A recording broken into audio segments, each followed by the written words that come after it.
How do you lose patients that you've never met?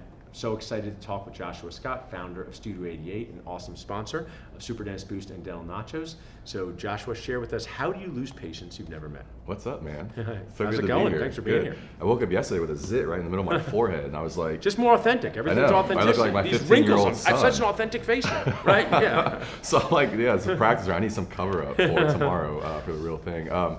No, man, hey, yeah, I think, when we're talking about patients interacting in a digital experience, right, like creating a experience that authentically represents your practice. Yeah. Patients come in, I know they come into your practice and have a really great experience, but sometimes we lose that connection on the digital side because we're like, if we think of a website and our presence like, oh, that's just our digital brochure, and we put something up, it's like, yeah, throw a photo up there of somebody smiling and call it a day. Yeah, it's always the same guy. That one guy's got a lot of press over the past 10 years. The one stock photo guy with the brown hair. I mean, whoever that guy is, I hope he's getting royalties. Him, and there's a lady with that smile. We've seen that all over the place.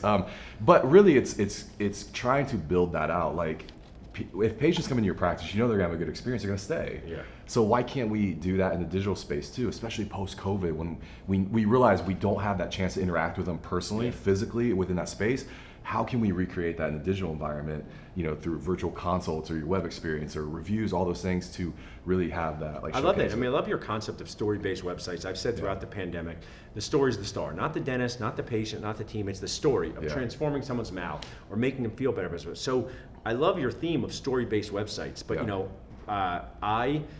we got our first website, my first website for my dad's practice, like back in 2004. Websites have evolved over the years. A little bit. What does story-based websites mean? If someone's listening saying, what is a story-based website? What's that going to mean to I think it's really like what's unique to you guys. Like what's your story? Like why do patients choose you? And I think sometimes it's really easy to sit back and go, I don't have a story. And I talk to those guys, those clients every week where, hey, I know what you did for Ashley. I know what you did for Lilia. Like, I don't have that type of story. But the thing is, like, when we're in our lives day to day on that like micro, like just engaging, like getting up, getting coffee, going to work, we don't see it. Yeah. But when somebody comes along and it's like, dude, Paul, you got something awesome going on here. Like that thing you just said, that's not normal. Like everybody doesn't say that. That's awesome. So how do we create a story from that? And at the end of it, I actually think it's better marketing because it's marketing that's true. Yeah. Like it's authentic, and we can take that whole, we see this with like the media and clickbait and headlines, like craft a headline like this because it's sexier and it gets more clicks. It's one thing to do that, but when you get into it and you're like, this wasn't what I one of the things I was sharing that I find value here is I think this is really, when you showcase the story of your practice online, it's also good for hiring new team members because they check you out online. Yeah. And I found a lot of times the website experience has been so dry. You guys, you actually go to the offices and record them. Yeah. What does that feel like a day like that? Yeah, it's a ton of fun. Our team, they're not only like our photographers, videographers, or full-time members of our team. I hire them because A, they're definitely creative and can deliver, but B, it's a great experience. They work really well with people. But yeah, man.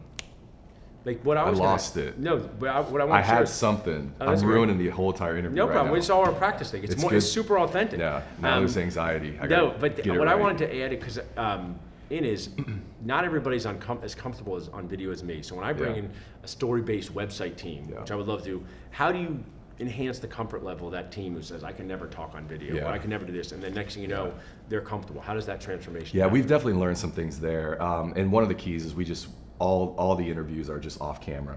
Gotcha. So you're not, like, I'm not sitting here looking into the camera, I'm sitting here over here looking at you, right? And that makes people way more comfortable, it's way more conversational. It's mimicking like how you would even interact with a patient chair side, right?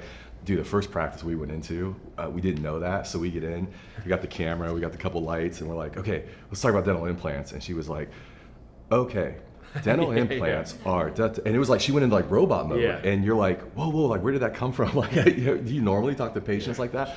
But when people get in front of cameras, they can do that. But if they're sitting there talking to you, it lowers all that. Yeah, it takes, I just think dentistry needs more of this for all good, right? Yeah. So patients can see this, so teams can see this, so we can be proud of what we do. Yeah. And I think, maybe it's cliche, but this has become the way people judge you before even coming into your practice. Yeah. So you really need it. We judge restaurants. You guys are in Philly checking out restaurants. I'm sure you've checked out the websites, the more it can make you feel comfortable as to what these people stand for. Yeah. And then it also self-selects that people maybe aren't going to be the patient for you, which is okay as well. Yeah, for sure. We work with a lot of startups, and right now, like when I'm on on the phone, I might tell them, makes no sense to spend $500,000 plus on a build out for your practice. And it's going to be amazing, right? Like I know, and the finishes and all that.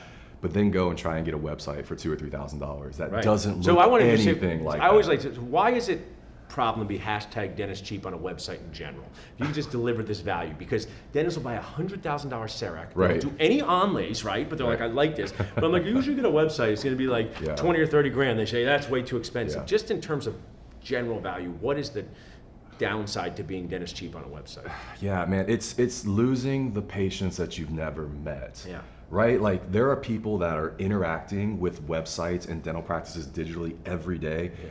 You're never going to meet them. Right. And easily I could say like, look, let's just rough numbers. If you spent 30 grand on a website this year, I guarantee you've got 2 cases walking in that are like, I knew you were the dentist for me because of my website, and they're higher. Like I think it pays for itself in 2 cases. Yeah, and I mean, I just think, just our dental practices are like children that never love us back and way more expensive. But they are our children still, and we're going to want to show them off, and we are proud of what we do. And sometimes, just infusing a lot of great stories into your website is just morale building for everybody in the office. So I really appreciate you guys sharing. If you could tell we want to leave the audience with one note or tip about websites in general, what would that be?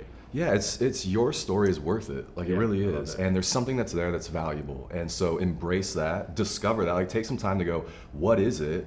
And then tell it. And then once you're telling that story, digitally, now share it. Now I think you should leave with this, Josh. Your grandmother was right. You are very special. And we're going to show people very special. that. Awesome. Thanks so much, Josh. Yeah, man. My pleasure. Awesome.